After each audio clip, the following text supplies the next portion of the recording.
When it comes to property management, I personally believe that it boils down to two things.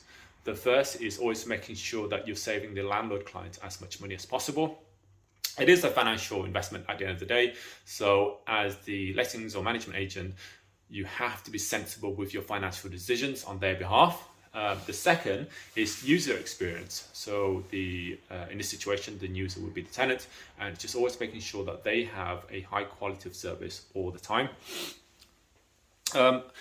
And what we do to make sure that we always deliver on these things specifically is always make sure that we have a team member that's always available, just floating around, that's able to do these small tasks.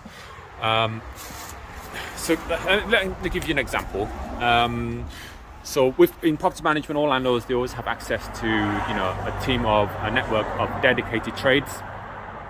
That you'd have your gas engineer who does all the boiler related stuff. You've got your plumber, the radiators, leaks, all that sort of stuff. Electrician, obviously, all the electrics, fire alarms. Sort of the highly skilled, specialized jobs.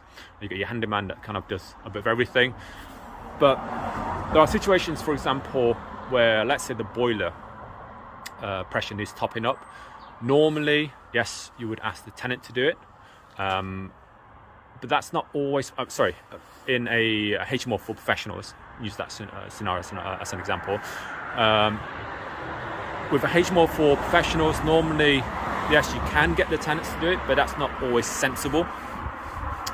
Sometimes the boiler is in the loft or in the basement, and it's really tricky to get to. The valves are like miles apart or something.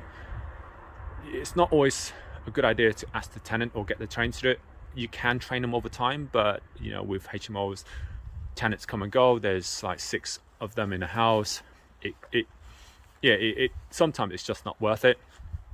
In that situation, having somebody, either yourself or your team member, being able to just drive by and sort it out saves the landlord client a lot of money, and it also makes sure that the tenants get the heating on straight away. You don't have to wait a day or two. Another example is light bulbs. Yes, you can normally should get the tenants to do it themselves, but in a HMO, for example, with professionals, certain light bulbs, they're not all standard. And some of them are like stuck in the ceiling. Normally, yes, you get the tenants to do it themselves, but sometimes, and oftentimes, it's actually just easier to make sure you've always got light bulbs in your car.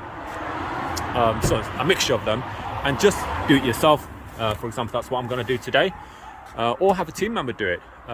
Save yourself a lot of time and hassle, and the tenant gets a good experience.